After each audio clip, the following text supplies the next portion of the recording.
नेकपा एमालेका नेताहरूलाई कसले सक्ने आफ्नो पक्षमा जनताको भिड देखाउनका लागि बस्ने सहितका एमालेका नेताहरूले एमालेको महाधिवेशनसँग सम्बन्ध रहेको तस्बिरको सहारा लिएर जनतामा भ्रम छर्ने राम्रो प्रयास गरेका छन्। महेश बस्नेतले सार्वजनिक गरेको यो पोस्ट हेर्नुहोस् अनि प्रेस चौतारीका अध्यक्ष गणेश पाण्डेको यो फेसबुक पोस्ट पनि हेर्नुहोस्।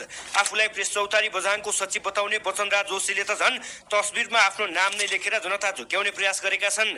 अन्तबाट तस्बिर डाउनलोड गरेर त्यो तस्बिरमा आफ्नो नाम राखेर एडिट गर्ने वचनराज जोशीको यो प्रतिक्रियालाई पनि सुन्नुहोस्। त्यो एउटा चाहिँ ड्रोन शट भनेर राख्नु भएको छ नि एउटा तस्बिर। हजुर त्यो तस्बिर चाहिँ हजुर आफैले खिच्नु भएको सर? होइन, म यहाँ बजाउँदै त्यही त हाले आफैले। हजुर हजुर म आफू बजाउँदै त्यही हाले हो। ए भनेको कहाँबाट यो जस्तै अन्तबाट डाउनलोड गरेर हाल्नु भयो कि के हो सर?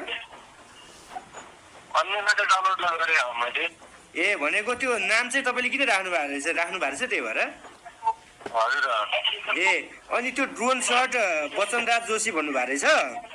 हजुर त्यो भएर तपाईँले खिच्नु भएको हो कि होइन भनेर सोध्नु खोजेँ। होइन होइन हजुर होइन। ए यो कहाँबाट ल्याउनु भएको सर यो फोटो चाहिँ?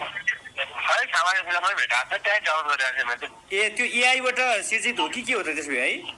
है कसले के बनाएको थियो, मैले त्यहाँ हालिदिएँ मैले आफूले। ए ए ए अन्तबाट भएको फोटो चाहिँ तपाईँले आफ्नो नाम राखेर हालिदिनु भएको?